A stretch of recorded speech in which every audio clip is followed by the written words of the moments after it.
ចាសសួស្តីនៅក្នុងវីដេអូនេះខ្ញុំនឹងបង្ហាញអ្នកទាំងអស់គ្នាពីការប្រើប្រាស់ tool Chaincast ដែលយើងចំណាំទៅដោយអក្សរ AA ចាមែនតើទៅ tool Chaincast នេះគឺពិតជាមានសារៈសំខាន់ណាស់ជាពិសេសសម្រាប់បងប្អូនដែលឧស្សាហ៍វាអត្ថបទជាភាសាអង់គ្លេសដែលសារអត្ថបទជាភាសាអង់គ្លេសគឺយើងត្រូវការមាន capital letter lower letter ឬក៏សរសេរអត្ថបទជាប្រយោគអក្សរតូចអក្សរធំមួយជួរអក្សរតូចមួយជួរបែបហ្នឹងចាអញ្ចឹងប្រហែលជាមានគ្នាយើងខ្លះគាត់អត់ធ្លាប់ប្រើទេឬក៏ឃើញ tool ហ្នឹងដែរប៉ុន្តែអត់ចាប់អារម្មណ៍ហើយអត់ដឹងថាប្រើយ៉ាងណាអញ្ចឹងនៅក្នុងវីដេអូនេះខ្ញុំនឹងបង្ហាញលម្អិតពីការប្រើប្រាស់ tool Chaincast ដែលយើងចំណាំដោយអក្សរ A ធំ A តូចចាអញ្ចឹងនេះគឺជានិយមន័យនៃការប្រើប្រាស់ tool Chaincast មែនតើទៅគឺវា tool Chaincast ហ្នឹងគឺអនុញ្ញាតឲ្យអ្នកទាំងអស់គ្នាផ្លាស់ប្ដូរនៅអក្សរធំនៃអត្ថបទដែលអ្នកបានជ្រើសរើសយ៉ាងឆាប់រហ័សដែលមិនចាំបាច់វាសារឡើងវិញហើយ tool Chaincast នេះគឺមានទីតាំងនៅក្នុង group font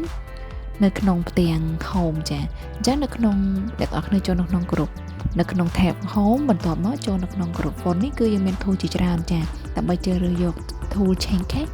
គឺអ្នកទាំងអស់គ្នាជ្រើសរើសយក tool ដែលមានអក្សរ A ធំ A តូចពេលនោះវានឹងបង្ហាញពាក្យថា Chaincast ចា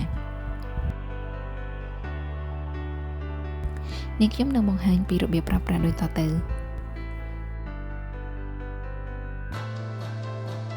ចាឧទាហរណ៍ថានាងខ្ញុំមានប្រយោគមួយប្រយោគនេះហើយនាងខ្ញុំចង់ផ្លាស់ប្ដូរប្រភេទនៃការសរសេរជួនកាលមានអក្សរធំអក្សរតូចអញ្ចឹងនាងខ្ញុំនឹងទៅបង្ហាញលម្អិតចាអញ្ចឹងមុននឹងយើងប្រើប្រាស់ tool Chaincast ឬក៏ A ធំ A តូចអ្នកទាំងអស់គ្នាត្រូវ select ទៅលើប្រយោគឬក៏អត្ថបទដែលអ្នកទាំងអស់គ្នាចង់ផ្លាស់ប្ដូរហ្នឹង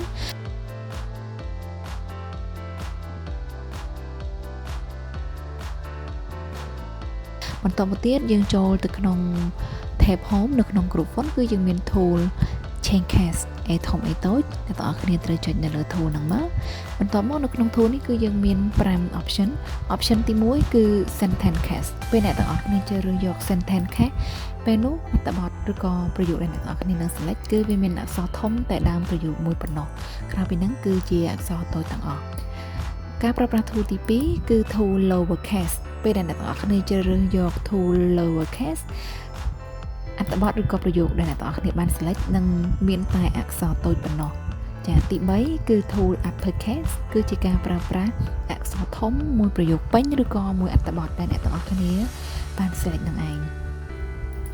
ទី4គឺ capitalize each word សម្រាប់ tool capitalize each word នេះគឺការសរសេរអក្សរធំមួយពាក្យឧទាហរណ៍ថាប្រយោគរបស់ខ្ញុំនេះគឺមានអក្សរគឺមានរហូតទៅដល់7ពាក្យអញ្ចឹងគ្រប់7ពាក្យហ្នឹងគឺយើងមានអក្សរធំចំនួន7ដែរគឺមួយពាក្យអក្សរធំមួយពាក្យអក្សរធំមួយបើសិនជាអ្នកនរគ្នាចង់បានទម្រង់បែបនេះគឺយើងជ្រើសយកនៅ tool capital each cast ហើយចុងក្រោយគឺ tool toggle cast tool toggle cast នេះគឺយើងឆ្លាស់ពី tool capital each cast វិញចាគឺអក្សរតូចនៅគ្រប់ពាក្យដំបូងទាំងអស់ចា